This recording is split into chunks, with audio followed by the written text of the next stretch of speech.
top announcements are just housekeeping.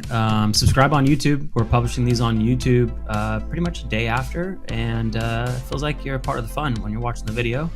Follow us on Twitter, posting there now, posting some little notes in between shows, some clips, and then definitely leave a review on Apple Podcasts. We've been loving the funny ass reviews and the feedback. Do we have any new ones for today? Yes. Oh man, what was it? We have to read. We have to read them. Yes. What was the one you shared? Some really good ones the other day. I'll pull it up. I'll actually pull it up, and maybe we can. There was two really good ones actually. Maybe we read them both. Well, we only have 2 reviews. You can't burn them. No, we got like 7 or 5, which is why we need more of your reviews, and we'll read them on the show. So actually what I can do is I can, we have 8. We can open it. Alfalfa is the yin to my yang, the coffee to my cigarette, the save to my right click. Let's see if I can pull up. Coffee to my cigarette. I love that as I smoke this thing. Keep going. Isn't there more? No, that was it. Yeah. I have a hard time grasping crypto and NFTs, even though I've started dabbling a little bit into it all. These 4 dudes found a way to break it down in a fun, intelligent, and elementary way. Crypto Kebab has it. Well, this is a long review. Crypto Kebab has become a great podcast interviewer. He references you as the Persian Tim Ferriss. Oh man, I love it. Yeah. Crypto CFA has a well-balanced perspective, translating this I feel like this person might know us. Translating this brave new world of finance for the traditional-minded folks like myself. The DeFi Lord knows crypto better than most people I've listened to, and how to relate to the global economy and politics. I said Talapino is a walking encyclopedia on anything global finance and business. I feel his distaste for dogmatic behaviors in today's ever-growing dogmatic landscape, and I feel wiser after listening. So anyway, that's a pretty epic, epic review. So good. Good one. So yeah, to do that. My man. Robin Gerlach, shout out. Yeah, big shout out.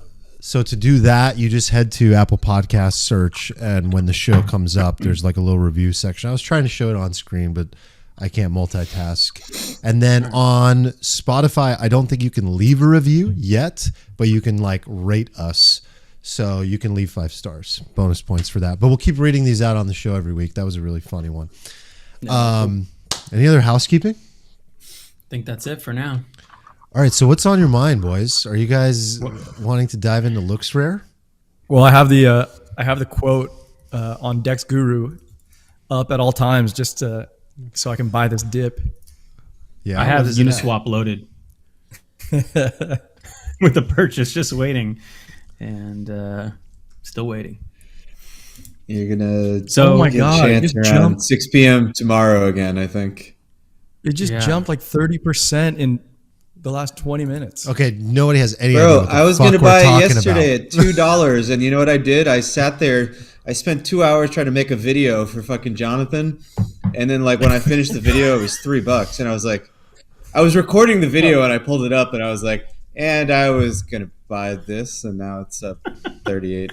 Oh shit! So let's see.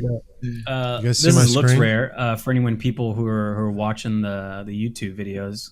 Armand's got a little screencast up, but essentially they create a decentralized marketplace, airdrop to any OpenSea user who had traded at least 3 ETH on OpenSea, and they have a unique model in the sense that 100% of the transaction fees go to the users, to the token holders, and it goes to token holders by the method of staking. There are also some additional rewards to stakers. They're giving some incentives for staking, and then I believe there's if you actually trade on there, whether you purchase or sell, there are also some rewards you can claim based upon the volume that you trade. And then of course just simple liquidity mining. You can provide liquidity on Uniswap. ETH and Looks is the pair. Let's see what else. I think the fees are lower than this on OpenSea. Instead of being 2.5%, they're 2%. They also have some interesting market making. Want me to give you the whole spiel? Yeah, you want to go through the tokenomics? Let's do it. Just run it down. Yeah. I feel like I looked into this a lot yesterday. Let's pull up the general gist of the bullet point features, right? So the main bullet point feature, 100% of fees are shared with the community, which is pretty wild. And the fees are 2% instead of 2.5%. So it might not seem like a lot, but when you're selling like 300K JPEGs, it's quite a bit.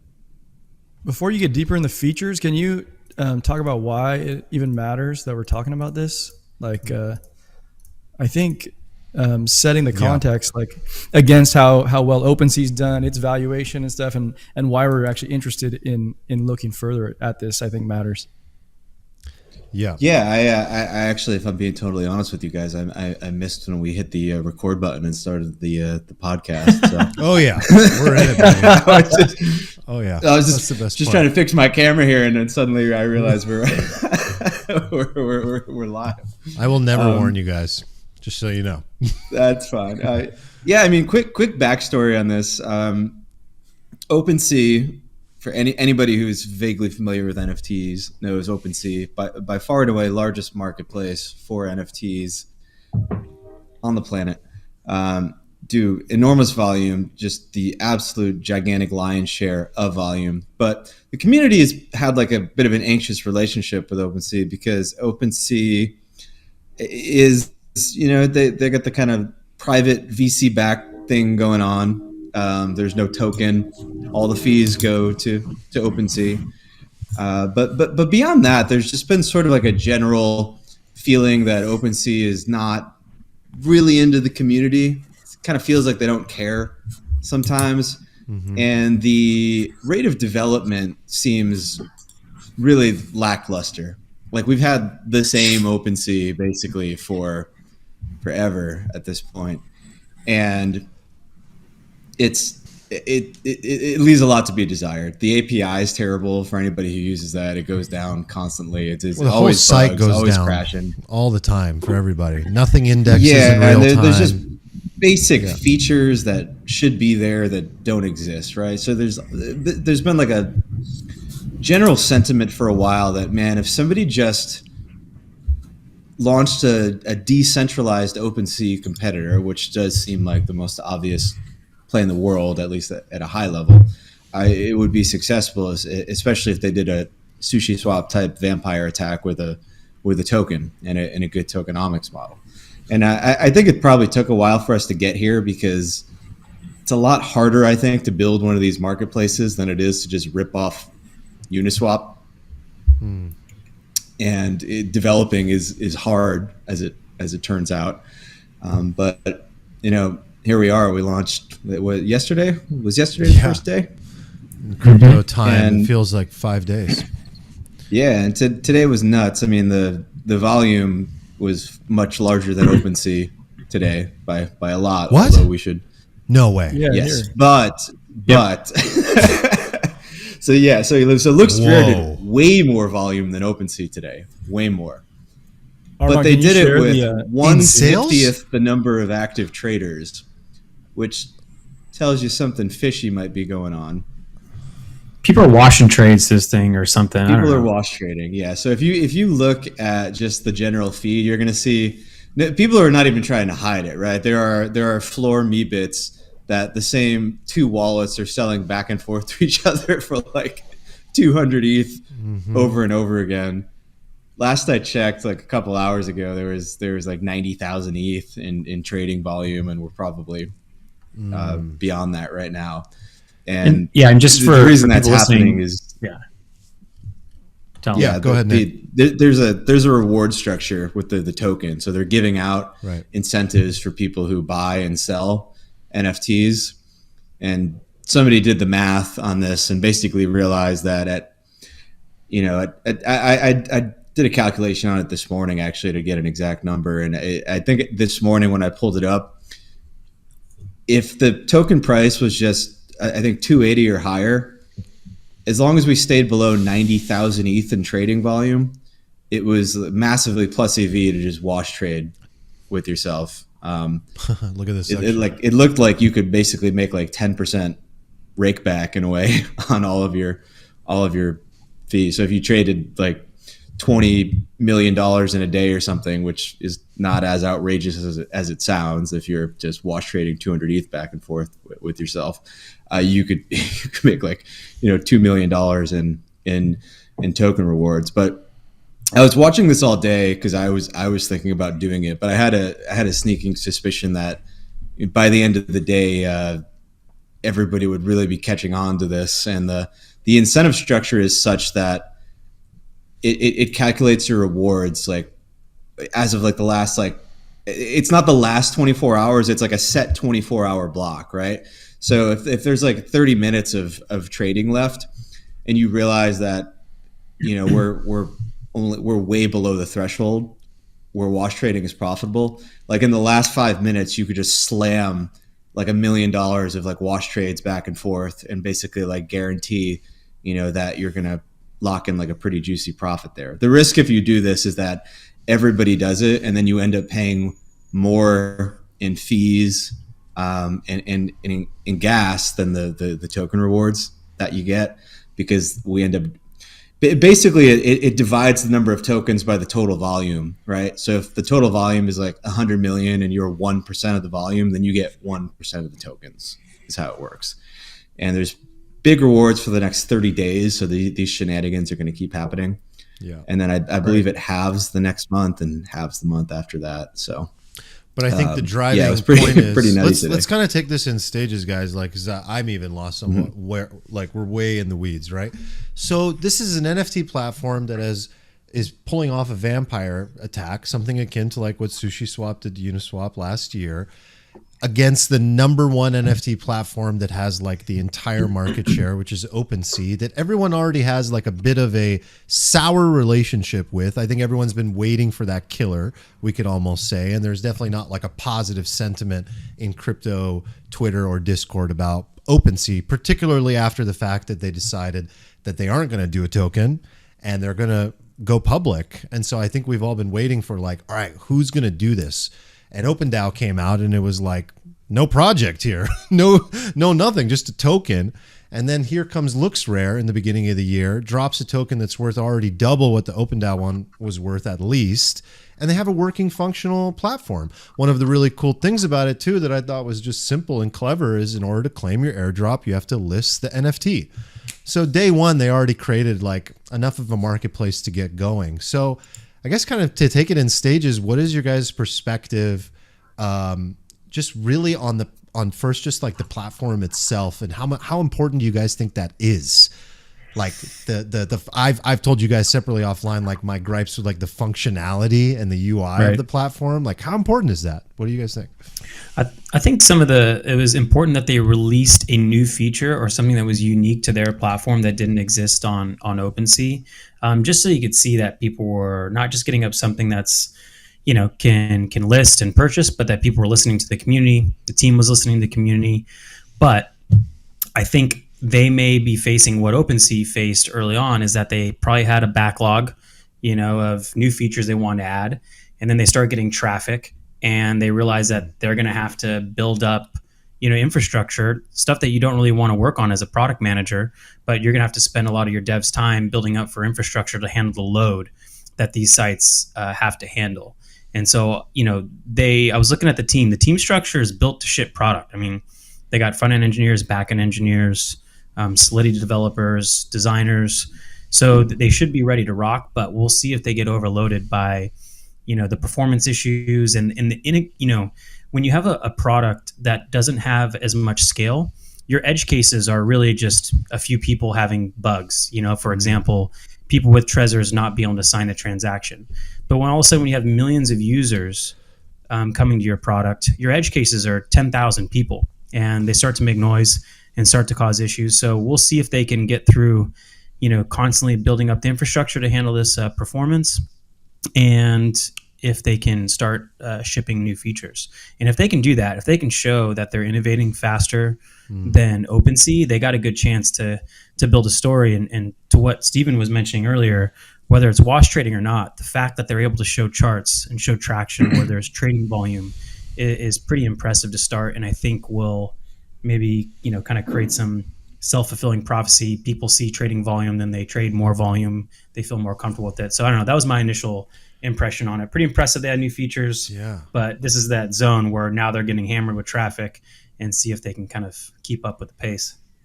Yeah, I'm really glad you brought up the team, because that was on my big list of I didn't even know this page was up. There. Yeah. So, nobody on the team is doxxed, right? It's a whole all Anon team, I think.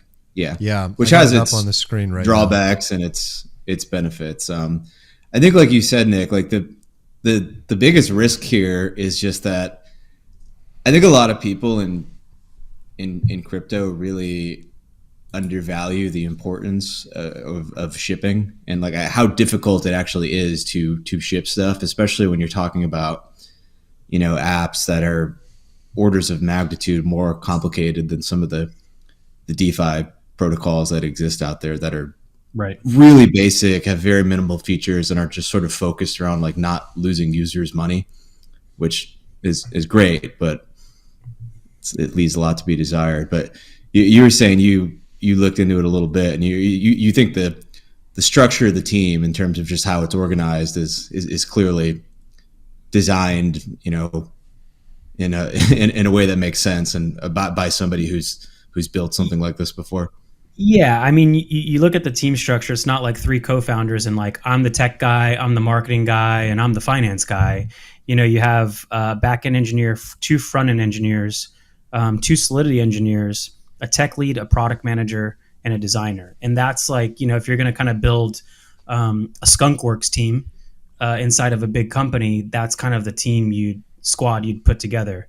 Skunkworks team is a team inside of a company. It's kind of like a special forces team. They have unlimited budget. They work on special projects. They can kind of start and stop projects as they see fit. But, when I've been inside of companies and we had Skunkworks team, this is the kind of setup that you would put together, that kind of team that can kind of get anything done. So whether these are actually real people or not, whether those are, it's interesting. They put their GitHub repo so you can see the commits they've made. Specifically for the tech lead and engineers. Yeah, some of them may not have like actual commits to code, but in any case, again, we don't know who these people are or if they're actually real, but the team structure seems to make sense, and hopefully these back engineers know how to manage server volumes, because oh boy, they're probably getting a crash course if they don't right now. But my God. Yeah, do you guys have any idea how big OpenSea's team is in comparison? I think they have 100 people, if I'm not mistaken. Nice. I think. Yeah. I would could have just pulled that number out of my ass, but that was the number that came to me in my brain. I just went to go look on LinkedIn and realize I never use LinkedIn, and there's a million messages here. It would be very impressive of LooksRare to be able to, and it would say a lot if they were able to innovate and iterate and react to like user feedback quickly enough, because I think that the number one thing that's most interesting for me about this project is how user focused it is. And I think people were craving that and want that. And especially the possibility of a decentralized OpenSea is like really exciting to people, not just governance, but participation, the rewards. There's so many cool features about it, right? Like my favorite is like the collection offer. Like how sick is that to be able to just go in and make one offer to the entire collection, or the no fee private trading, another use case that's like huge between people. So some really cool features that it's probably only the beginning of. And notice how strange is it though? Particularly good at creating markets. That's a market making feature, because they want the ability for the bid on the order book side to fill up with orders. It may be lower than you think, but at least it starts the formation of a market, which is tough in these kind of situations to build initially. Eric, I thought it was really strange that on the one hand they've built these really good and cool features, right? The collection bid is like a super useful feature. But then they didn't build in the ability to sort NFTs by lowest price. Yeah. Which basically makes it completely unusable for the user, right? Like I was going in there trying to buy something and I'm like, wait a minute, I can't sort this. So That was a very strange, like, juxtaposition to me. I just hate the navigation. I hate it. I hate everything about like what I do you hate it, or are you just so used to OpenSea that your brain kind of hates it, but maybe it's not that bad? So I thought about this a lot, Stephen. I think that's a very fair question. I think it's both, but I think that there's a fundamental part of me as a technology user that is always open to a new UI that is better, faster, or more intuitive, and that is not the case here. There's so many times that I've come across like a competitor who simply levels it up and does a better job, and then I go and I rave to people about it. I tell people about it. I'm like, this is a better experience. You know it when you feel it the first time you're there. My brain looks at this website and it can't process where to even begin. So I think that there's that's the biggest weakness for me by far. And I would hope, because I want somebody to win, actually, what I ultimately think is the biggest win here too as a user is like the competitiveness to finally arrive like in this space of like NFT exchanges and like marketplaces. It's been all OpenSea. So like that's just going to make OpenSea better. It's going to make Coinbase better. It's going to make them all so much better. I think Coinbase will end up doing the best job, but hey, this is what we have right now. We'll see. Eric, can you test your mic? Because I can't hear you. Yeah, still. Where is Eric's voice? It's you guys all made good points. I think it's important really to remember that this is day two. This is day two of the platform. And I don't know if you guys followed this Twitter user, Daniel100.eth. He sold his CryptoPunk to and put 67 ETH into Looks token. Yeah. And, he was like, he's putting out his bull thesis. I think the bull thesis is pretty clear, but he was dealing with like feedback, like FUD feedback. And somebody goes, you literally bought at 10 or 20 times the price of influencers. The market can't be sorted by price, like Steven said. Buy transactions used 40% more gas than OpenSea, and you can't enter 0.1 into a field. You have to type 0.1. And Daniel100.eth goes, dude, it's literally day one. All this can be fixed. There's like always going to be people who invested before you. Like imagine hating on a marketplace that actually represents Web3 and gave you free money. And all you have to do is type a 0. Like this is ridiculous. That's a fair counter. Yeah. And Eric, can we pull the CFA part and just start talking about how we would go about value, now that we've went over how the project looks in general, it would be nice to get your mind on how to approach valuing this, because the token could be $3, $100, but really start market cap comparisons. I think we had a good back and forth in our group text. I think the simple way to look at it is compared to OpenSea. OpenSea has 14 billion in revenue last year. So when you're talking about a vampire attack, that's like a pretty good market to attack. And when you're looking at the market cap of LooksDAO, at least yesterday when it launched, when we were looking at it, it was like 50 million or something. I think it's much higher now. What is it? 300 million? 300 circulating, $300 million market cap circulating in something like 3 billion fully diluted. Yeah. And I've kind of like thought about that market cap versus fully diluted valuation and which one seems to be more applicable here. I think it's important that the tokenomics make it so that the circulating supply is going to be pretty low for a while. It didn't give the founders a bunch of tokens right off the bat that they can just dump. Mm-hmm. They're locked up for 180 days, so it's going to be tokens trickling out to actual users, making the platform more valuable inherently as more people use the platform. So I'm actually pretty bullish on. I mean, obviously we're all pretty bullish, but I think like it's a reason to use market cap instead of fully diluted value. And you could even argue that at 3 billion fully diluted, it could still be undervalued if you consider that NFTs are still a growing marketplace, and maybe OpenSea is even undervalued. Right. I think OpenSea is definitely undervalued, right? For sure. Because you said with 13 bill last year, but they're going to do like 4 or 5 billion this month alone, probably, right? Wow. If not more. So yeah, they grew. They got to be like a $60 billion company now. The Series C, which they announced the close of, was a $13.3 billion valuation. But we were talking on the group thread that if they went public, a $30 billion valuation is definitely not out of the, I mean, yeah, it seems like a drop in the bucket now. Right. A company that grows revenue at 600x year over year doesn't get valued at one-time sales. Like one-time sales, I threw it in the chat. That's like an old, mature, like cereal business. That's like, that's not how these things get valued in the tech world. So if you have an overall tide that's growing, like 100x, 50x, plus, Looks as a company, if it can keep up the volume. I mean, the first day at launch, even when people weren't figuring out the wash trades, there were some hours where it was up to like 75% of the trading volume of OpenSea. So we'll see how this thing progresses. But certainly, I think the conclusion we came to in the thread was that, there's a lot of things that could go wrong with this project, from the team to the product to just the overall market could be an issue. But when you look at it, a risk reward, you could lose all of it, but it also could be a 10x plus. I don't know where we decided on the potential upside, but just looking at if it got up to the OpenSea valuation, which these kind of, OpenSea's valuation is currently made of a market of institutional investors.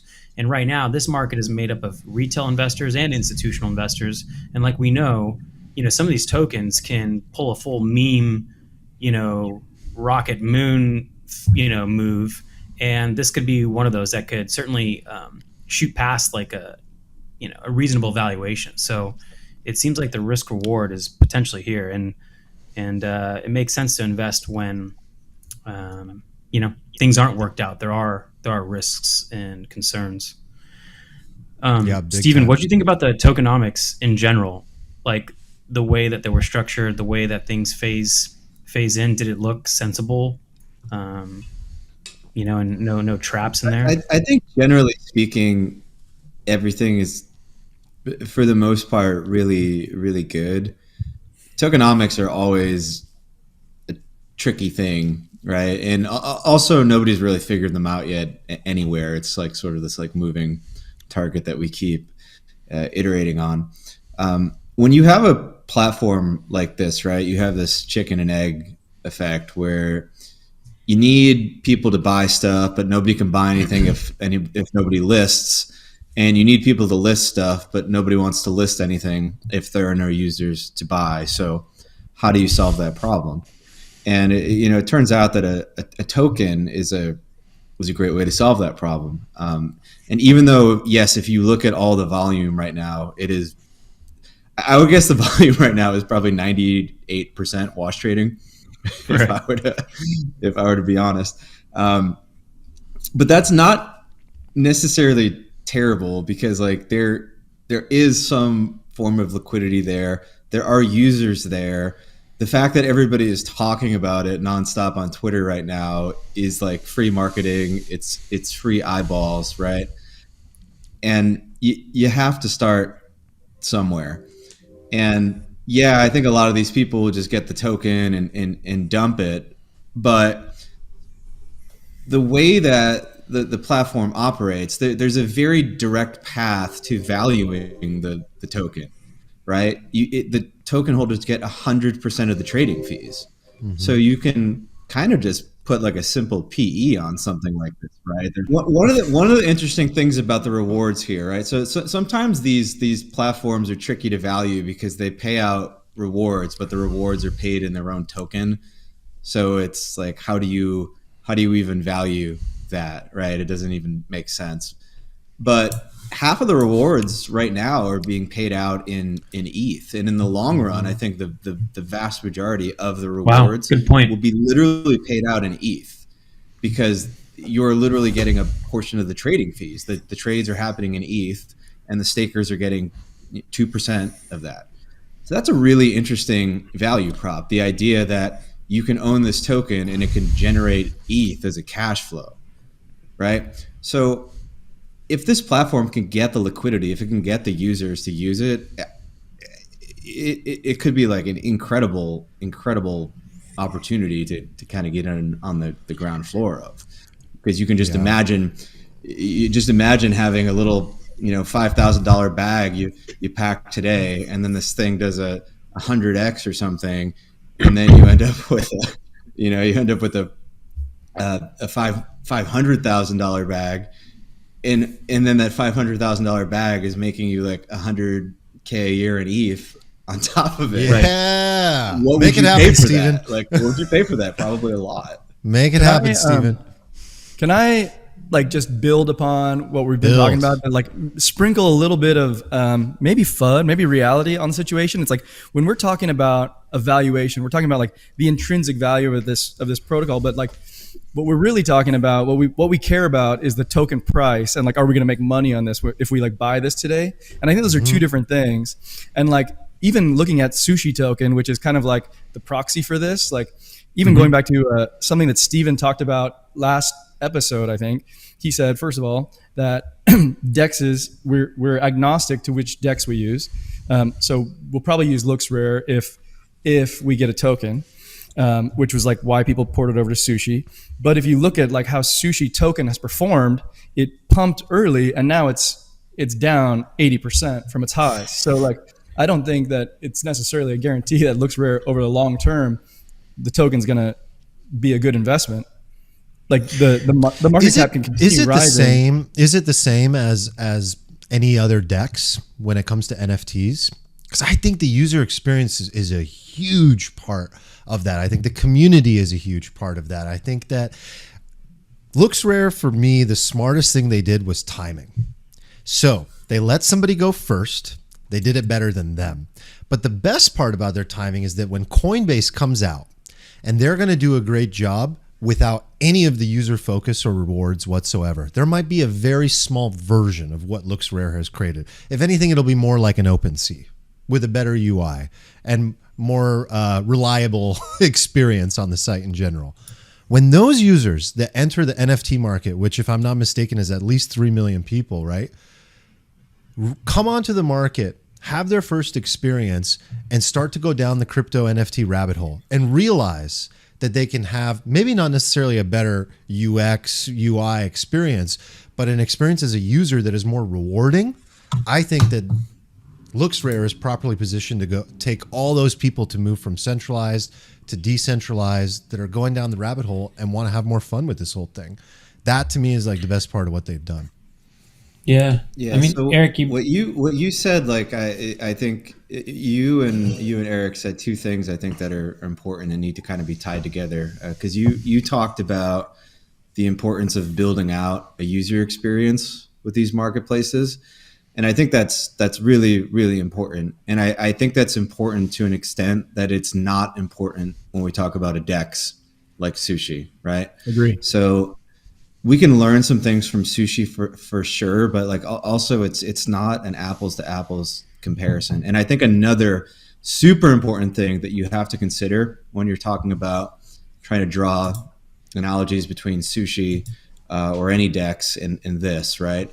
The problem that these DEXs ran into, like Sushi, was that the liquidity in the DEX was very like hypermobile and didn't care about moving. Right? People parked capital there to earn fees and they left. So you have to keep emitting tokens, right? Which is a drag on your token price in order to get the liquidity there. And it's like a very difficult model to balance. What's different in NFTs today, right? So with something like Sushi, I could have Ethereum and I can have Bitcoin, right? And I could just park it in a liquidity pool and I can earn passive income on it, right? I'm not trying to sell my Bitcoin. I'm not trying to sell my Ethereum. I'm just trying to hold them and earn interest. With NFTs, like the user is, when they list their NFT, they're trying to sell their NFT. They're not trying to passively park it and earn income on it.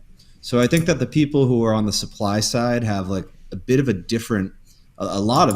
very different incentive when it comes to talking about like an NFT DEX versus the capital, the liquidity when we're talking about a DEX that has coins, right? So, and because of that, I think that stuff that like Armand's talking about, where it comes to like the UX and these things, is going to have like more importance, and like a good team that develops properly is going to be able to build more of a moat than they may in some of these other areas, Some small liquidity pool on like something other than Uniswap will still allow me to swap my coins right when I want to in a smaller size. But like on LooksRare, I might not be able to sell my NFT at all. Like there might not be liquidity there. I think the opposite is true though, right? To an extent, because when you're selling an NFT, you're always just trying to sell like one NFT. It's like a single unit. So when you have a DEX and you don't have a lot of liquidity, you run into a slippage problem, right? If you're trying to buy $10,000 of a coin, but there's only $100,000 in the pool, when you try to make that $10,000 purchase, you may lose like 5 or 10% or whatever the math works out to, right, of that transaction. And that's like a terrible experience for the user. So no matter how small the NFT DEX is, as long as there is the NFT that they want on there, they're not going to experience like slippage per se. There may be other problems where if they're just trying to like browse a collection and find something they like, there's not a lot of inventory, and maybe that's a bad user experience. But they're not going to like necessarily lose funds that way. And I also think it's interesting too, like to think about when we had the DEXs, right? We ultimately built these other layers on top of them, the aggregators. And a lot of people, like I know I personally mostly use aggregators because like I can go to this one app that filters like liquidity from multiple DEXs at once and just gets me the What's best your execution. favorite, by the way, Steven, like they use today? It depends where I am. I like to use Matcha on mainnet, but I use an app called Firebird a lot on Phantom and Avalanche. It's been especially useful on Phantom because Phantom for a while had super fragmented liquidity. It was so hard to make a trade. You'd have to make a trade on like 5 different DEXs, and it was awful. And then on Polygon, I've used Slingshot for a while, which I think is pretty. You don't just use MetaMask swap? We should all be doing that. We should all be doing that. By the way, there's no way missing an airdrop. Yeah, there's no way they can incentivize that. I mean, you're just going to have a bunch of, kind of novice users getting extra airdrops because they were using this exchange feature that just charged them more for no reason. But anyway, yeah, I don't think. Yeah, maybe it's not do a full MetaMask pivot just yet. Yeah, no, we shouldn't go in there. Well, to your point though. Yeah, go back, Nick. I was gonna say, like, assume they can get the liquidity. It does seem like a positive expected value for a seller to sell because you have 0.5% less fees, plus you get free tokens, essentially a share from your trading rewards. And then from a buyer perspective, I think it's equally as a positive EV because you get also tokens or your share of the platform fees for purchasing. So if they can figure out the liquidity issue from a user perspective, if they feel confident that they can sell the NFT that they're listing, and if they feel confident that they can find what they want to buy, right now the economics make sense to do it. So it'll be interesting to see how this transpires over the next. Yeah, I would guess the game theory sort of plays out where if the fees are 2%, right? Mm-hmm. If the volume is too low, then people have an incentive to wash trade because there's free money, right? But then if the volume gets really, really high, wash trading isn't as profitable because there's a chance that you could pay 2% in fees, but then only earn 1% in tokens, right? So I think the equilibrium will probably play out where once this calms down, you're probably earning like 2 to 4%, I think, in rewards for everything you sell and everything you buy. And that's kind of huge, right? Like if that ends up being like 3 or 4%, then when you talk about the 0.5% you're saving in fees from Uniswap, from OpenSea, plus the trading rewards on top, like somebody who's selling something on LooksRare, maybe saving like 4.5%, like call it like 2.5 to 4.5%. And that's just an enormous deal, right? Because some of these NFTs trade for $50,000, $100,000. 4.5% is so much, right? and then the user, right, is getting like a free 1, 2, 3% back when they buy, and that's kind of nice as well. And if you can deliver them also like a good UX experience on top of that, which remains to be seen, but it could work. It could work, and if it does, like the market that's there to capture could be nutty, right? Like I don't think it's out of the question that OpenSea could be like a $300-400 billion company in a couple of years, just in terms of like how much growth there is in the NFT space and where they are right now.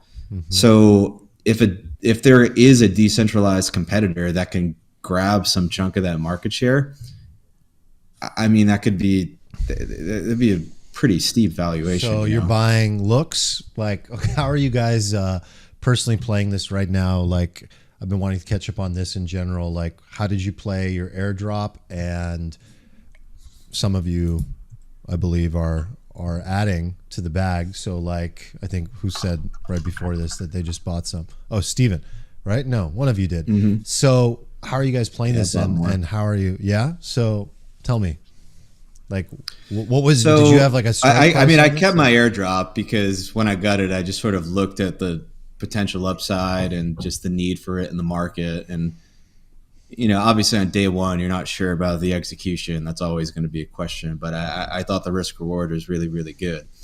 But I wasn't like happy with the size of my airdrop bag.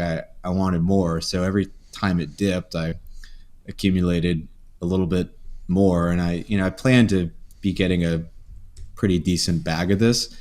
I think it's a tricky thing right now for somebody to navigate, right? Because if you're not in the know with how the rewards play out and everything, like, you could very easily just accidentally buy at like a really bad time.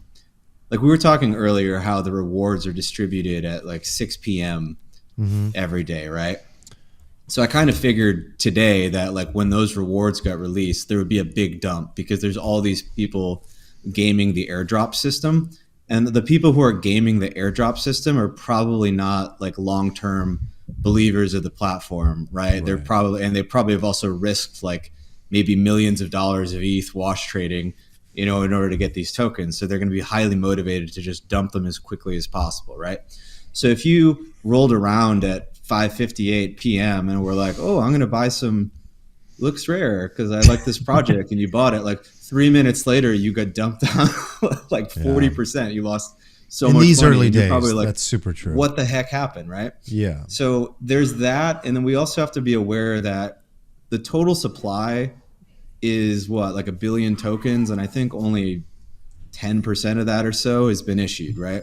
Mm-hmm. So 90% of the supply is going to come onto the market over the next 2 years. That's going to be a lot of tokens coming on, a lot of opportunities for people to sell and dilute you. So it's very possible that this doesn't go anywhere for a while because of that. It's something you have to be aware of when you buy a project, like how much of the supply is actually already outstanding versus like how much is going to come on and dilute me later. Now, I'm hopeful with something like this because the staking is so lucrative, right?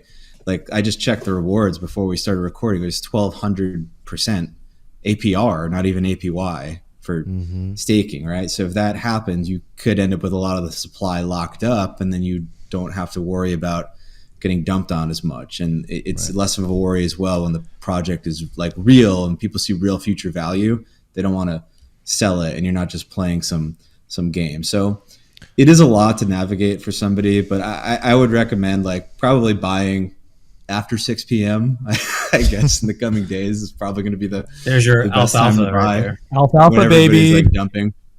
You got to assume that the market's going to start front running that, and maybe it just kind of goes away pretty quickly.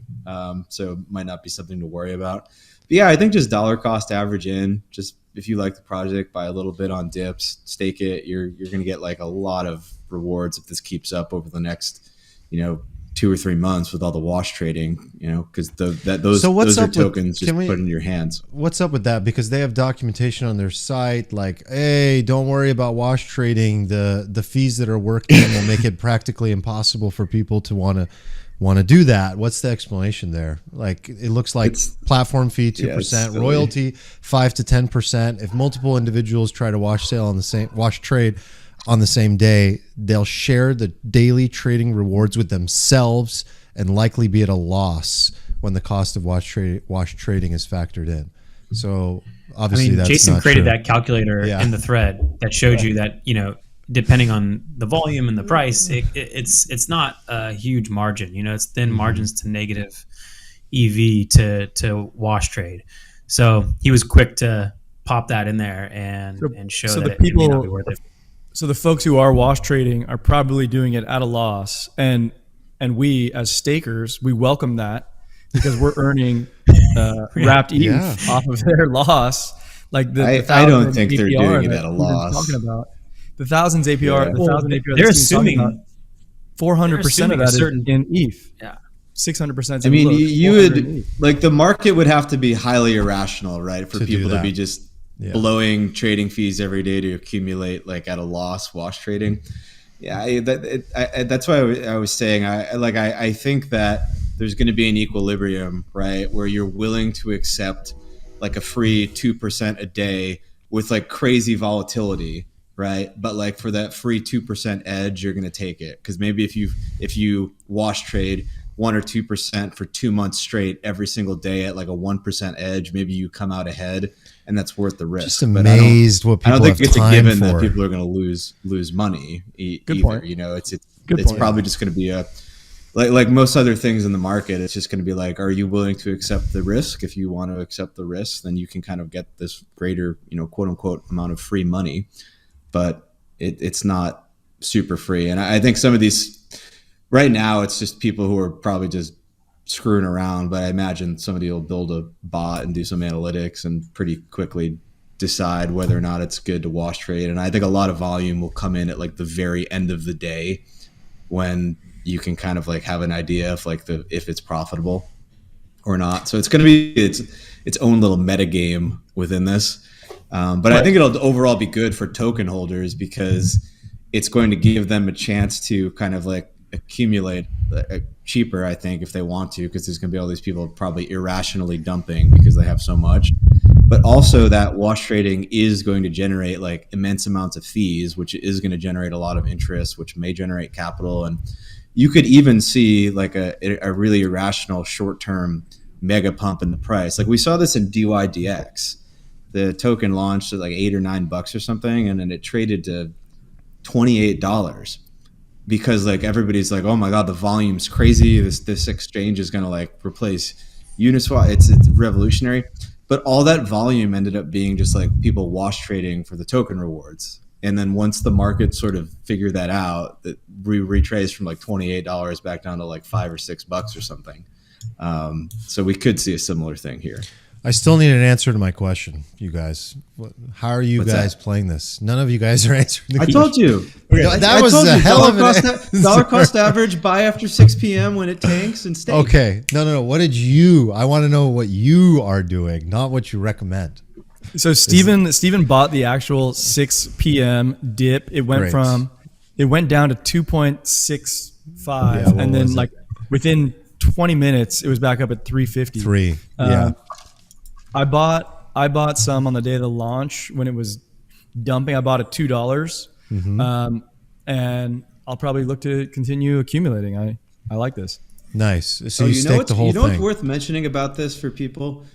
The staking contract is auto compounding, which is beautiful because you can put like you stake it and you can just go away. You don't have to harvest, pay gas, and then restake to kind of like. And it just kills your yield. So you can just throw like $1,000 in there or whatever, and then it'll just automatically like reinvest it for you. So if you're kind of like a firm believer in the long-term project, or you just want to participate in that upside, just buy what you want to have exposure to now, maybe like half of it, and then you're probably going to get some dips. When there's dips, buy more. Just keep staking it, and I think in the long run, if it succeeds, like you're going to have a gigantic bag because of all of the rewards, and you'll probably be pretty happy. Earning 400% in 400% APR in ETH is so awesome. So like awesome. even if you don't even care about looks, like that's awesome. Right. Yeah, you can always swap from looks to ETH as well. Like, might as well keep building at this APR. Yeah. So Nick, I'm curious how long that APR persists. It's like this, interesting. It's going to equal out. I mean, people are going to dump. Yeah. 600. Well, it's 500%. different now because there's an ETH APR. So when there was a 600% APR, but it was paid out in the token price, right? That APR is tricky because you're getting a ton of yield, but you're getting the yield in the same token. So if the token price goes down, then that yield gets destroyed, and it's not really worth staking it just for the yield. Like, you can get killed that very easily. But when you get paid in a totally different token, ETH, well, that's like a game changer now, because now you have this like other asset to model your cash flows against, and the price of ETH doesn't care what the price of Looks is. So the price of Looks has to be tied to the price of ETH to some degree, right? Like, this thing can't be printing 600%. It can't be printing 2% a day in ETH interest and then stay at like $2. Like, it would have to print, right?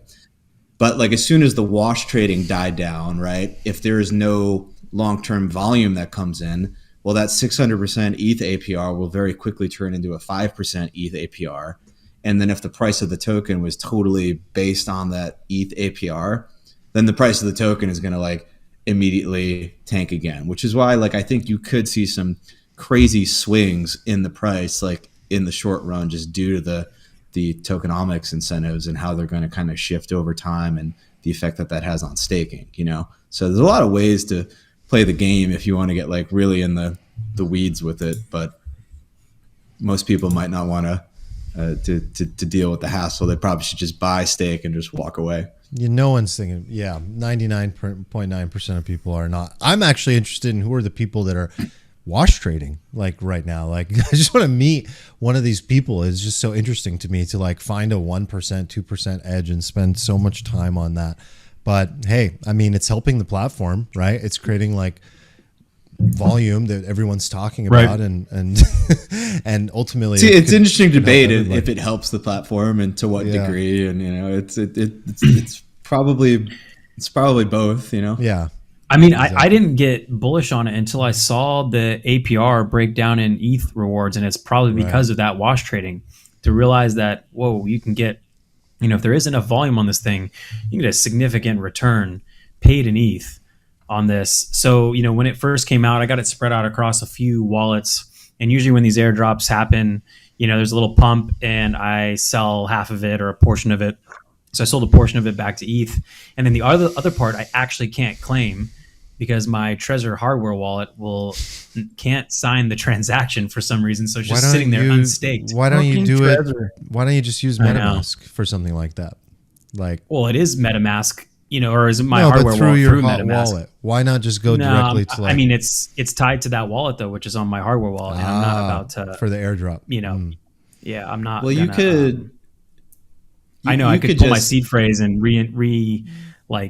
instate it in a new you could just put your MetaMask. seed phrase in a Ledger wallet, right? Like, if you have a Ledger wallet lying around, you can put your Trezor seed phrase in. Because I was the same thing. I didn't want to enter my seed phrase into my computer just on a new MetaMask just to do it. But I have a bunch of Ledgers lying around in my closet for normal things. I have one in this office somewhere. Yeah, so you just pop your Trezor seed phrase into the Ledger. That's not like a device specific thing, and then voila, your whole wallet, all your wallets are on your Ledger, and then your Ledger can actually sign the transaction. Pop it in LooksRare Discord help. That seed phrase in there.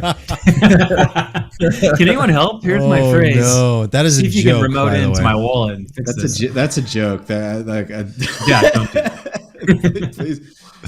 I can't believe I have to say this, but please don't do that. Yeah. Oh my god. Well, because this shit happens. It literally happens to people. If there are any Bored Ape holders listening out there, please don't. These guys get ripped. Did you guys see that person that accidentally sold their Bored Ape for like point something the other day?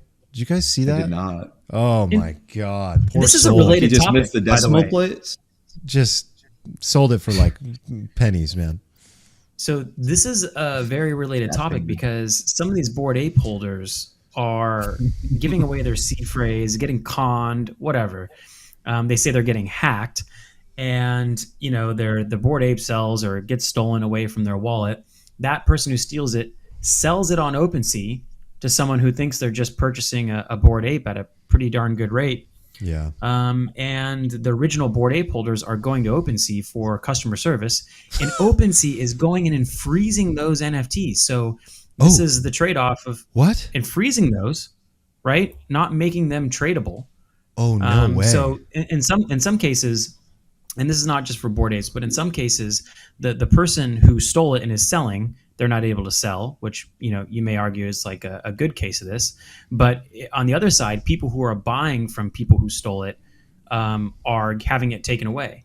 And so there are issues here with like a centralized. Wait, this is very controversial. This is very like what happened to Code. This is OpenSea intervening. They're like right. freezing some NFTs, and I think this will be interesting. Let's say LooksRare does get some volume, and something happens. Someone mistypes, gets their wallet hacked, and they go to look up where they're going to find customer support, and there's not going to be any because it's decentralized. So a lot of people like the idea of a decentralized platform until they need customer support, and there is none. So we'll see. I mean, you guys don't find that controversial? This has already been a thing, right? Like somebody's bought some mutants today, or an ape, and they went to sell it they bought the ape on LooksRare, and then when they went to sell it on OpenSea, they discovered that it was like red flagged and they couldn't list it. Oh, brutal. That's terrible. Like OpenSea shouldn't be playing this. I mean, like, first of all, if you're the owner of OpenSea, like, how are you going to scale that process? Like, how do you scale that process across all these transactions? I mean, they probably have some, something detecting things that are sold well below the floor price. But I mean, it just doesn't seem like a real scalable thing to try to intervene on. I don't like it. I'm surprised you guys aren't like freaking out about it. I think that's super controversial. That's like the antithesis. I can't say antithesis right now. The antithesis of like crypto and like decentralization. Like I don't. OpenSea isn't crypto. I know, right? but it is just like any other exchange. Like it's one Web of these centralized 2.5 exchanges. Yeah, it's Web 2.5. I think OpenSea is actually in dangerous waters here, right? Because I think they're in danger of like getting stuck in the middle of a market. Because we're going to have, if LooksRare is successful, right, we're going to have the purely decentralized marketplace. But then if Coinbase is able to execute, right, then they're going to have like a super user-friendly centralized marketplace.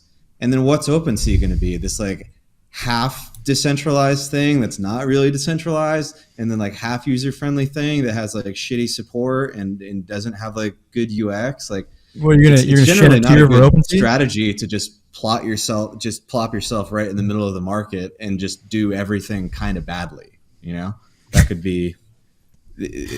I would worry about that if I were them, for sure. I mean, yeah. We're gonna run into the same thing with Coinbase, and these users that are on the waiting list are expecting customer support. They're there because they're used to Web 2 experience. They're going to buy or sell their first NFTs as a result of this launch. And when shit goes wrong, they're definitely going to expect a level of customer support. And I think that's like net bad. I don't like it because I think that just like I'm all for a better front end experience as a user. And I'm all for just simplifying this entire process to onboard more people into the space. I think that's all good. But I think there has to be a very clear line. And it's like a principled line about what this whole industry even is supposed to be. I don't know. The whole like customer support, it's like it just moves people too far away from like owning your keys and having control of your assets and being the custodian yourself. Like that is the purpose of all of this. Maybe not to everybody, but to me it is. That's what makes it different than traditional finance. That we were supposed to get rid of the middleman. Like that was the point. I don't know. This frustrates me. I don't like it. I mean, speaking of traditional finance, I mean, just put a thought in my head about, can we recognize that how much just pure NFT volume is going to happen this month when every other asset class is just getting murdered? So, August 2021 was a peak for NFT volume, specifically on OpenSea. and we're already on pace. OpenSea has already done 2/3 of the volume that they did at their highest month, and it's only 10 days in the month. So basically, they're on pace to double the total volume, which is going to be a massive record-breaking volume month. Meanwhile, we have interest rates going up, the 10-year up to local highs, the market getting dumped on, just general crypto market also getting dumped on. But for some reason, here's this little pocket of JPEGs just getting sent to the moon. All the prices are going up, but volume's going up as well. I find that interesting that's happening, and I don't know necessarily. Good point. Yeah, it's kind of it just won't die. I've been waiting for my liquid JPEGs to die for like 6 months, and they just keep going higher. It's like the only thing in my portfolio performing. Yeah, we all thought it was they're counter-cyclical, right? Yeah. Or they kind of seem like actually counter-cyclical at this point. Like we had a bear in the spring when ETH mooned, and then we had a mega bull in the summer after ETH crashed, and now ETH's crashing again, and we're in an NFT bull again. Is it coincidence, or are they just maybe like high ETH is just bad for NFTs, and once ETH crashes, people have money to play around with. I think they're just independent of each other, but yeah, maybe. I think they're independent too, but I can see why. I think they're inversely correlated. Yeah. Okay. I don't know if they're inversely correlated. I think that maybe we're just in such a nascent period of a growing industry that like no matter what happens, when you see this much growth, it kind of washes out the corollary causes and any seasonality or anything like that because it's growing so fast. But I mean, you do bring a good point about those kind of correlations and timings of the market. It does seem that the NFTs do particularly well when ETH kind of cools down, whether it rises and calms down, or it goes down and calms down.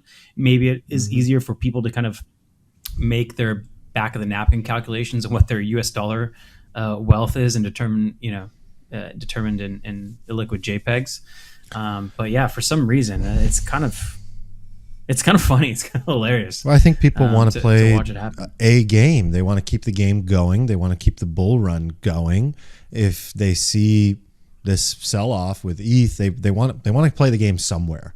And I do think there is definitely a correlation between like, okay, I have some more to play with, or like this isn't interesting right now and it's very stagnant, and I want to sort of like shock myself a little bit. I think people have gotten addicted in general to the space, and they need to create the volatility if it's not there even at times.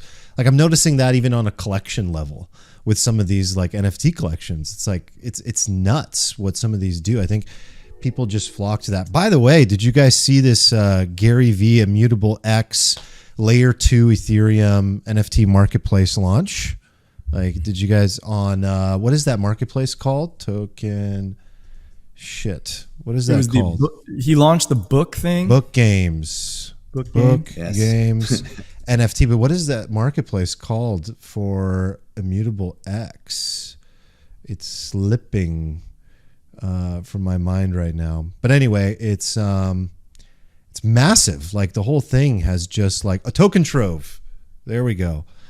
Token Trove is the marketplace that runs on a layer 2 Immutable X, and like he basically single-handedly like took this thing to the moon. It's done more volume than it has in like one day. But it's really interesting that he selected to do this on layer 2. Like the guy is just so fascinating in so many ways. Like I know that he views himself at this point as like a pioneer. And I know that he's self-aware enough to know that his decisions are incredibly important for what he's doing for this space. And thank God he thinks in a very optimistic way about everything, especially technology, because he understands, I think, his role to shape this. And in many ways, like if he can get people onto layer 2 with NFTs, I think he just opens up the floodgates to like this whole thing becoming more and more competitive. We're going to see so many LooksRares, not just on layer 1 Ethereum, but on all these other L2 chains with, like it's going to be incredible. Avalanche as well, like has their own NFT marketplace, right? So it's big what he's doing. Can I just go back to Steven's point, and then like we can just move on from here. But I just think that when we're talking about NFTs being counter cyclical or something, I think it's just too early to tell. This is my take. I mean, take it for what it is. It's too early to tell. We saw through LooksRare how many users there were that transacted 3 ETH or more. It was 185,000 users. That's a very small number. Like when Binance has 4.5 million people on the Binance chain. So it's like, it's so early that I think it's just like, for me, it's too early to tell whether there's correlation or not. I think it's just still onboarding a bunch of crypto heads that like weren't using NFTs because they're much newer. So, take it for what it is. Right. We could also be overcomplicating it. It could just be that when people want to use NFTs and they have to pay for stuff in ETH, when ETH is really high and gas is really high, they're less likely to buy NFTs because it's more expensive. Yeah, true. That's what I thought you originally. That's what I thought you were saying as a correlation. Yeah. But you're right. It could be sample size. We have to be open to that. Clearly they're fun. Like we all use them, and like they're fun and they're kind of addictive, like gambling. So if like people were already doing that in crypto, but like hadn't come over to NFTs, there are probably more people that are coming on board. Well, let's talk about the layer. Let's talk about the layer 2s a little bit too, right? Because speaking of like onboarding people, right? There's this. I talk to a lot of people in the NFT space, and a lot of them say, "Oh, nobody wants to launch products on layer 2s because nobody uses layer 2s, right?" And I kind of like don't think that's right, because like I already thought or already think it's already such an ask for a regular person who wants to buy NFTs to just use Ethereum, right? Like think of the hoops they have to jump through Nightmare. To buy something. Is it that much more difficult for them to get on Immutable X? Probably not. I think the thing is they just need something that they want to buy. It literally looks the exact same to a new user, I think. You're right. It's the same process, the same getting started we just guide. haven't had good layer 2 stuff. I mean, there has been good stuff lately, right? We've seen a lot happening with Treasure and the Magic token, that ecosystem. Small Brains really took off, and people wanted to buy that project and use it, and that drove tons of value. That's an Arbitrum base. That's layer 2. And now Gary Vee's launching something on Immutable X, layer 2, and people are buying it, and people are into it, and they don't necessarily care that it's layer 2. They just it's a thing they like that they think's cool, so they're gonna do it. There will be adoption. They follow the creator. It's not about the platform. Mm-hmm. It's not about layer 1 or layer 2. It's like when you launch a project, you can launch it wherever you want. Ultimately, your community will be loyal and follow you. And if you have a good reason, like, hey, I'm going to airdrop you your NFT and you won't have to pay any gas. Okay, thanks, Gary. Like, that's awesome. And then, by the way, like, what is gas on the actual transactions on something like that on that platform? Nothing. Like Immutable X is zero. Zero. They cover the fees. There you go, man. So it's like you're helping your users out. They're going to follow you anyway. And you have to lay out a step-by-step guide for them anyway. And most people's first experience with anything is through you. So it's like, unless they're already an experienced NFT user of some kind or crypto investor, like, they're not going to care. It's all the same. So I think this is the key decision, is like how this plays out. So the tech that's going to be built out on layer 2, especially around these NFT marketplaces, like, if the tech's good enough and the user experience is good enough, I think the creators will decide where they want to go and what's best for their community. And then the whole thing will just kind of expand organically, where there's different ecosystems on different chains, which is super exciting. I think it's a really good bullish case for all of this. Definitely a bullish case for those platforms or whatever protocols that can like bridge you across all of them. Like if it is a multi-chain future, you're gonna have to have secure bridges between all of it. Yeah, that's the part. Yeah, that I still think probably in the future a user just fires up an iPhone app, right? And they just buy NFTs they like, and then they don't know or care if they're using Arbitrum or or Immutable or Mainnet or Avalanche, and they're just into the, because people ultimately are in, like you said, they care about the creators, they care about the art, they care about the community, they care about all these non-tech stuff, right? It's a very small subset of the NFT community that cares about like the tech, right? Like people who buy punks, right? Or the mainnet thing matters to them. Punks wouldn't be the same if they launched on Polkadot, right? Mm-hmm. But for the vast majority of people who come into NFTs for the next few years, they're not going to care. They're in it for the art. Yeah, if you told me like in it to make money. an Immutable X NFT is less premium, I wouldn't be like what the fuck do I care? Like, I wanted that because I like that artist. Like, I wanted it. Each collection becomes its own ecosystem ultimately. And then all this stuff is just the background technology to how it's delivered and what that collection marketplace looks like. But ultimately it's just like the pipes, you know, and each collection is its own little world. Anyway, Nick, I know you wanted to talk about Fed rates, unless you have more to add to this NFT discussion. But I know you've had that on your mind. Let's jump into just a little bit, just because we had a fairly large crypto correction, and I think if you're not paying attention to the broader markets, you might think it has a crypto cause to it, like, I don't know, China canceling Bitcoin again, or some kind of miners going down, or some kind of regulation, or that just everyone's turning bearish. But I don't think that's the case. So crypto was pretty excited when institutions come into market, right? They're going to bring a whole lot of money in and buy our bags, and everything's going to go up. But that's like a two-sided coin, right? Institutions buy, but they also sell, and they typically buy and sell programmatically, right?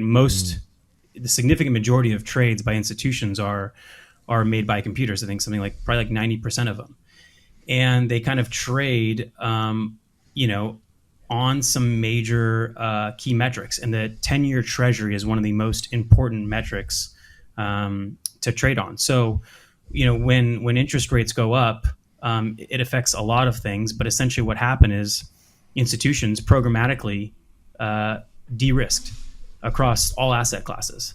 And so, when crypto is just characterized as a risky asset class by institutions, well, they sell off. And so that's what we saw. We saw not only the stock market sell off, but we saw the crypto market sell off. It had nothing to do with anything, crypto fundamentals. So I think that's one part to talk about and why we should talk about it. Now, broadly speaking about, interest rates, it has a huge impact on everyone. The 10-year treasury is kind of the risk-free rate of return that you get as an investor and as a potential business builder. The 10-year treasury affects mortgage rates, car loans, what else? Credit card rates, student loans, even. And as a capital allocator, it's what helps you define, what your rate of return will be in a project, because it helps you define how you discount your future cash flows in any given project. So when your risk-free rate of return increases, the rate of return you need from entering into a risky project, like building a new home or starting a new business, or for a bank lending out money, that bar raises up. And so you might be wondering why your Facebook and stock and Google stock crashed. It's because, going on those ventures, those future cash flows are now discounted at a higher rate. So in general, it affects a lot of things. I don't think people understand how big of a reverberation, increase in rates are, and why the Fed has so much control over our economy. And, we've kind of talked about this, and specifically Eric and Steven in previous podcasts, and Eric posted about it recently, that all asset classes are approaching a correlation of 1, because and that's really important, because a lot of that trades off of how interest rates move. So we're seeing that now in the crypto asset class. I think it's important to bring apart. But curious what your guys' thoughts are in the general market. The 10-year treasury moved up from like 1.4-ish, I think, to 1.75.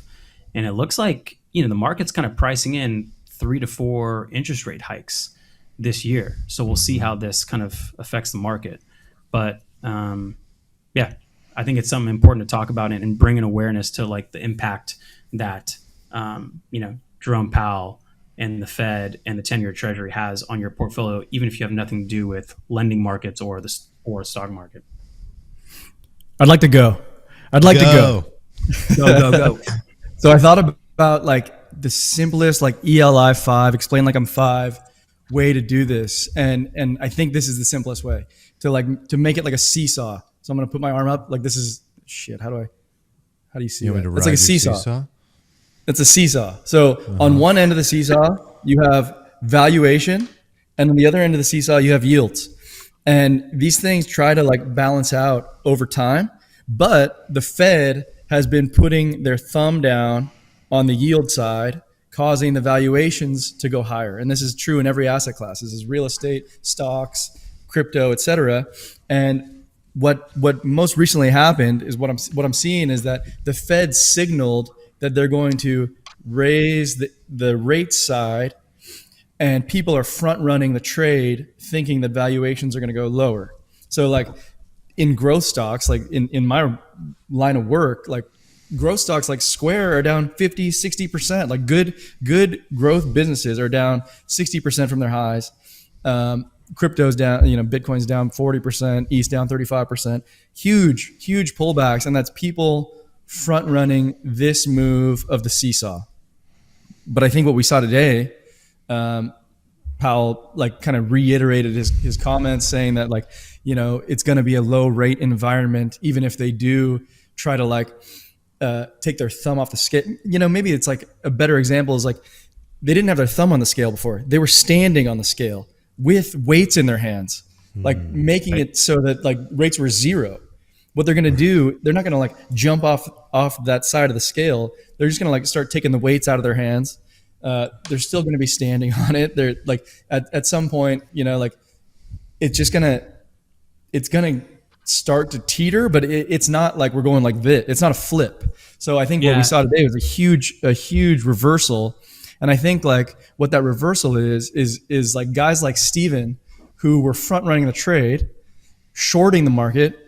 That's them unwinding their short. They're like hugely profitable. Like these guys made 60% on the way down, shorting, and now they're like unwinding their short. So you see a little bit of a bounce. That doesn't necessarily mean that it's like demand back into growth stocks necessarily.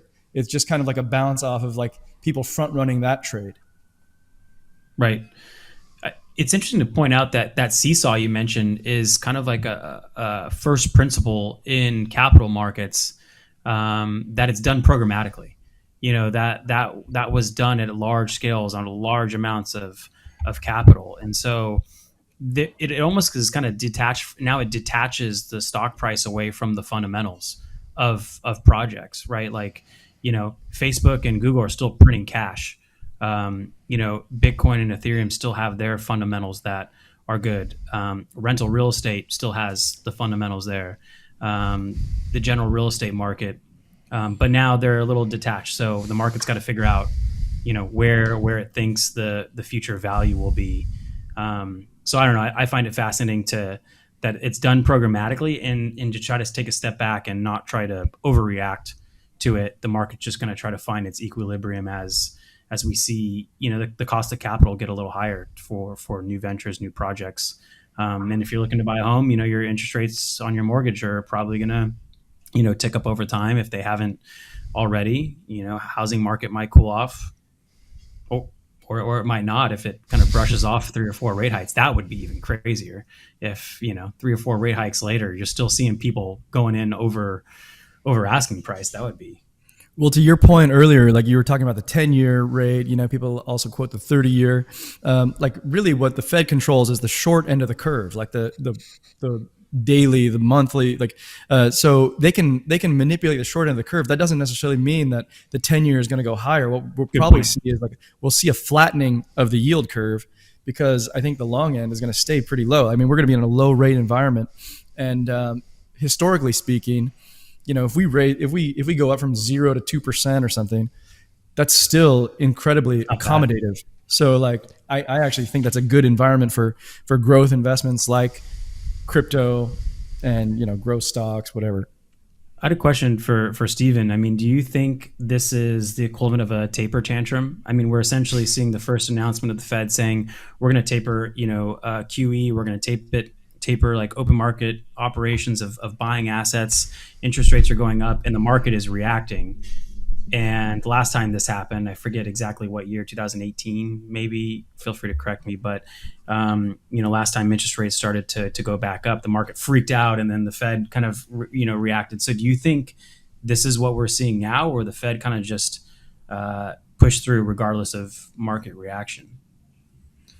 So I've looked at this a lot.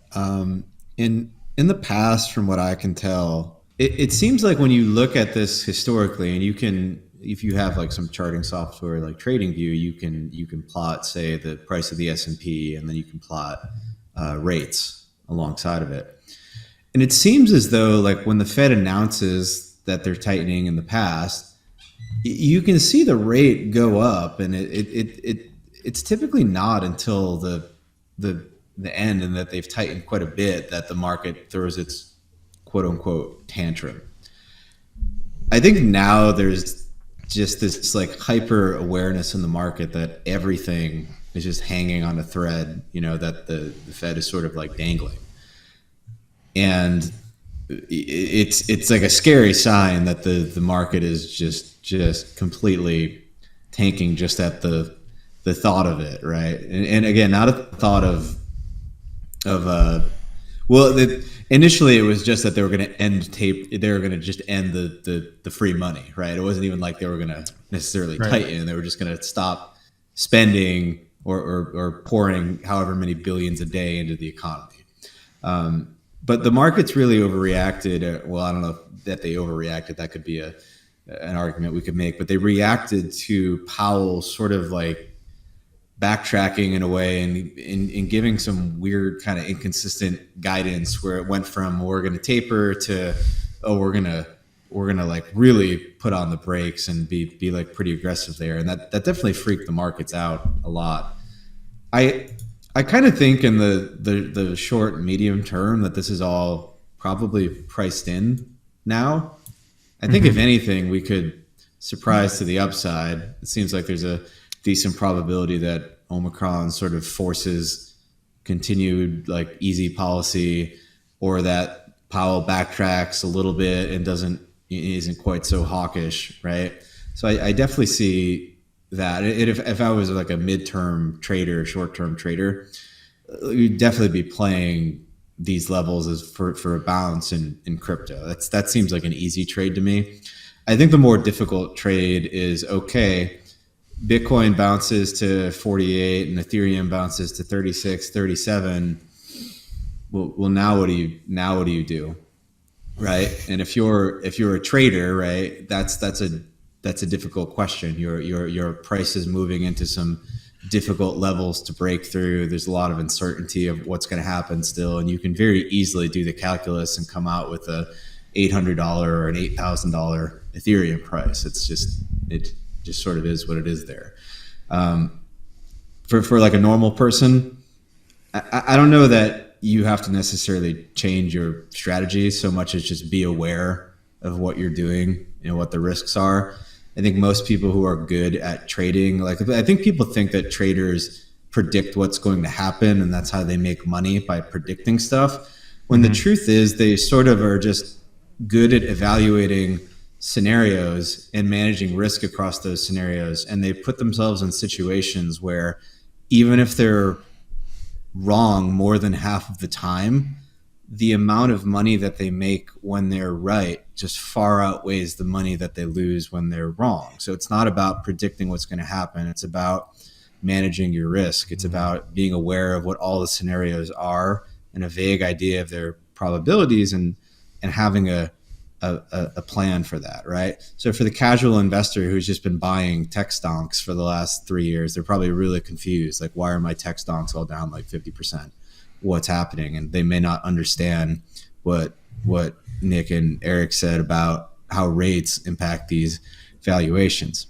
But the adjustment somebody like that has to make is to just reimagine what they think of like stock investing, right? Buying stocks is probably not buying high growth tech forever.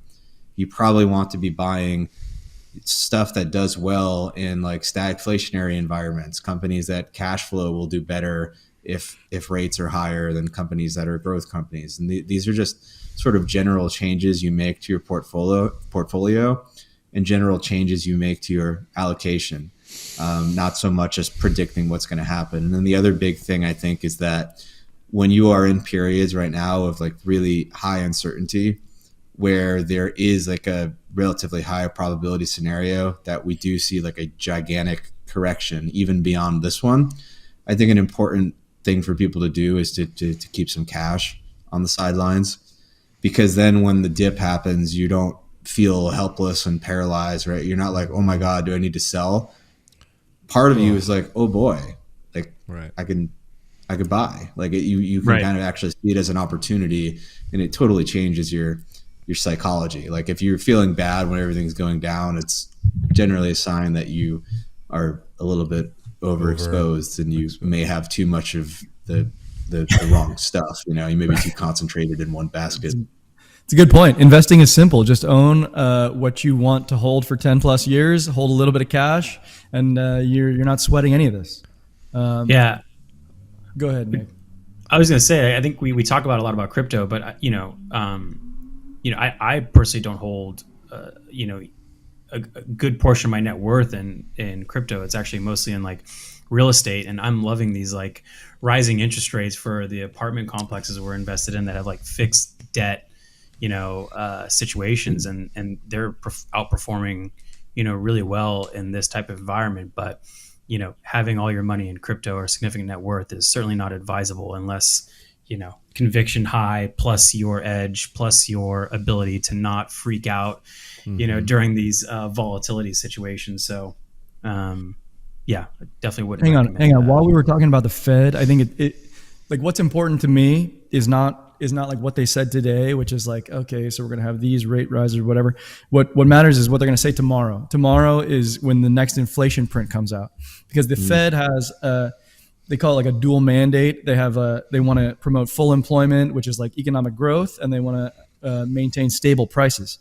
Stable prices is inflation. Like if inflation gets too crazy, then they have to raise rates to combat that inflation. Right now, economic growth looks pretty good. Full employment is pretty much achieved. Like, like unemployment is down to like 3.9% or something, like very good employment numbers. So it's like, it's all about inflation.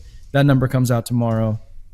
I don't think in my lifetime, I've ever anticipated an inflation print as much as I have for tomorrow. And like, I think we're kind of all, I think so much of our crypto Twitter and, just like people staying home, working through COVID, like have become traders. And like, I don't think that anybody has ever cared about an inflation print as much as we do tomorrow.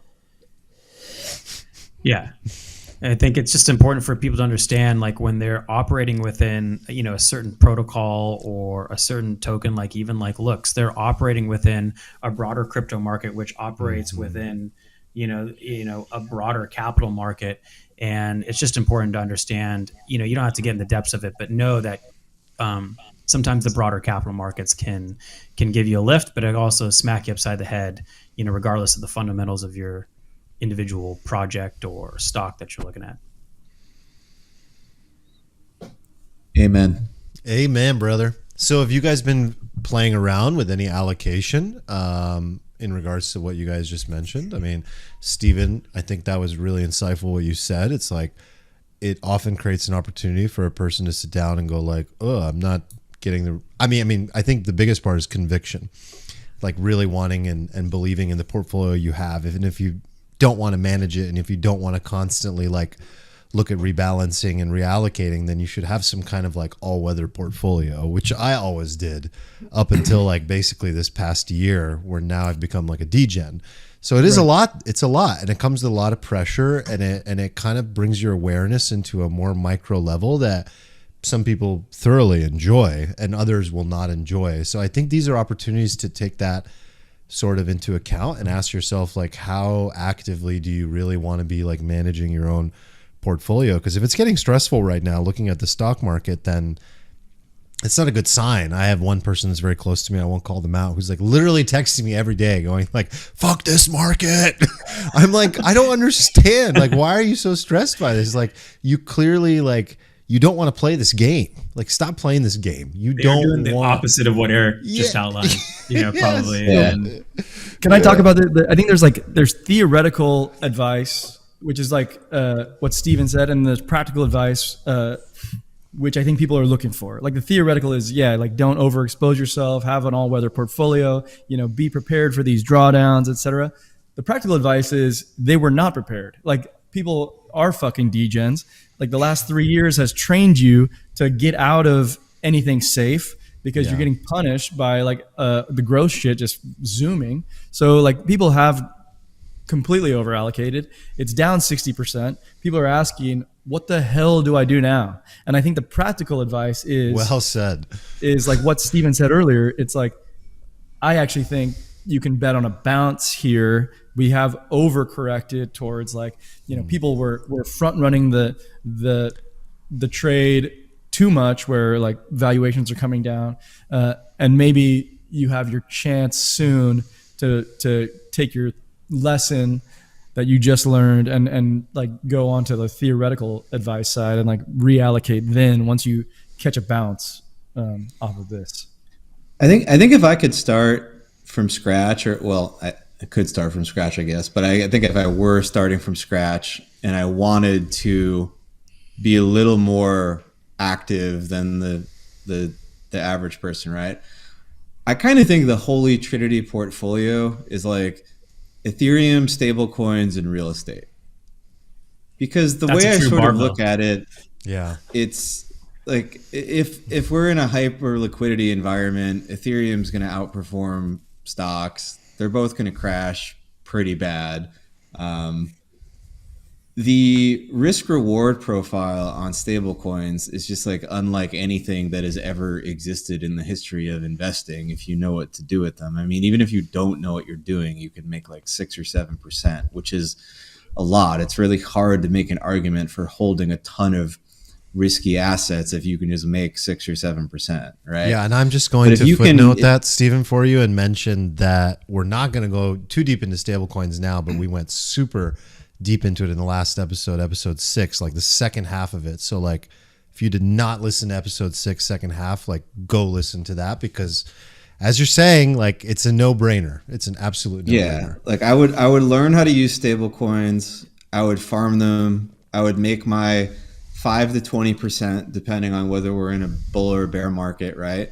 And I would probably honestly keep like 80% of my money in, I maybe shouldn't keep that much in crypto, right? But I would, of the amount I keep in crypto, right? Like if you're not scared of being in crypto, I would keep like, 60 or 70, 80% of my cash like in stablecoin. And I would put like 10% in like Ethereum and like 10% in real estate, or make that 50% cash and 40% real estate and 10% Ethereum. But the general idea is to just have like a large chunk of cash that is farming stable yield, a small chunk of your portfolio that is really exposed to like hyper volatile assets, but with like super, super high upside. And then you have the stable real estate with like the cash flow, right?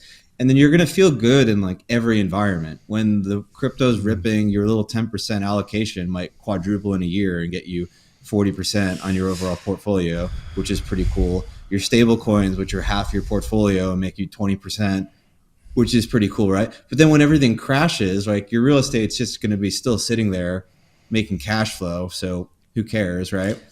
But then you're going to have this bucket of money to be like, and then you change your mindset from I'm farming interest to, oh boy, I'm going to go on a shopping spree. And it just means that like no matter what's happening, you always have like a clear head on your shoulders, and everything is kind of good for everything that you're doing, right? And I think that like basic heuristic can just be, should I do the not financial? That is so this hard is just to one guy's view on how I like to approach this. Dude, I don't know. I really like it. I really, really like it, but in an environment where like FOMO is honestly like a way of life and has become cool, really hard to sit back in a bull market when that's happening and just watch your Ethereum grow and not want to participate and not want to buy NFTs and not want to buy the next layer 2 that's about to rip. Really hard to do. I don't know if I could hold myself back to like 10%. I definitely am not. But here's the thing. If you have 10, even if you go ham and you double your allocation because you can't help yourself and you buy some things to scratch the itch, you're still only at 20. Right. No, you guys are both. Okay. You can live with that. You guys are both right. I actually think that Steven kind of like unlocked the holy grail there a little bit. And Armand made like the perfect secondary point to it, which is like if you use ETH, stables, and real estate as like the proxy for the new stocks and bonds portfolio allocation, but then like you can take an individual investor's preferences to like massage that and be like, okay, so if you want to take more risk than ETH, you can like either put a higher allocation there, or you can even go out to higher beta stuff like alt L1s using that ETH allocation, taking from stables or real estate. But like I think that maybe framework it's a crypto makes allocation. so much sense. Yeah, I think that's kind of awesome. Dude, his range is amazing. I just to give him a little bit of credit. I don't listen, but he's like awesome range. You talk to scientists and Tim Dill. Incredible, honestly. Nick, you're back. Yeah, I don't know what happened. Oh yes, that's nice. All right, we can pick up with what you were about to say. Oh, I was just saying that by real estate, I don't think we mean single family homes, your primary residence, or REITs that are pretty easy to buy in the stock market as like public equities. I think generally we're speaking like rental income, either multifamily apartment complexes. There's, industrial asset class within real estate. There's also storage units, but in generally speaking, I just want to clarify, we're not thinking, dump that percentage in your single family home and expect it to, print cash, for you. So, but hold on, I don't know if it needs that disclaimer, because I mean, like, first of all, how many people can just like go into multifamily real estate just for starters? I think like a single family home, like your primary residence, it could qualify. I think so. It could, but just within the framework Stephen was saying, like having your real estate produce cash flow. Right. For you. Yeah, I'm talking about it more in terms of your quote unquote investment portfolio. I think it could be kind of dangerous to think of your residence as like an investment, because certainly it's an investment. It's an investment in your comfort and livelihood. Meanwhile, it is the largest holding for like 90% of America. Yeah, it is still an incredible holding. Provides wonderful benefits for many people. I don't even have up and rates go down. That's the like, problem, I don't get it. It's like rates have just been going down for 5 decades, so the price of all the homes keeps going up as they print money. But it's like, okay, to what degree is that just like the biggest pyramid scheme of all time? Will it ever unravel? I don't know. Might not be worth worrying about. It may be fine, but if it is going to start to unravel, it would be right around now as rates, start to bump up a little bit. So we'll see what happens.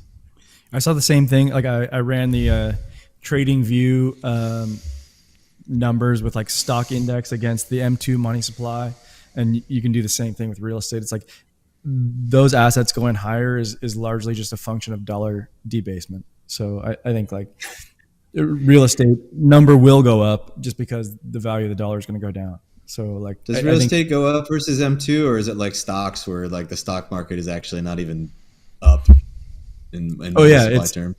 Good point. Yeah, the stock market's like flat on a real basis. Yeah, it's only up in dollars. Oh my god! But, who the fuck wants dollars? Oh my god!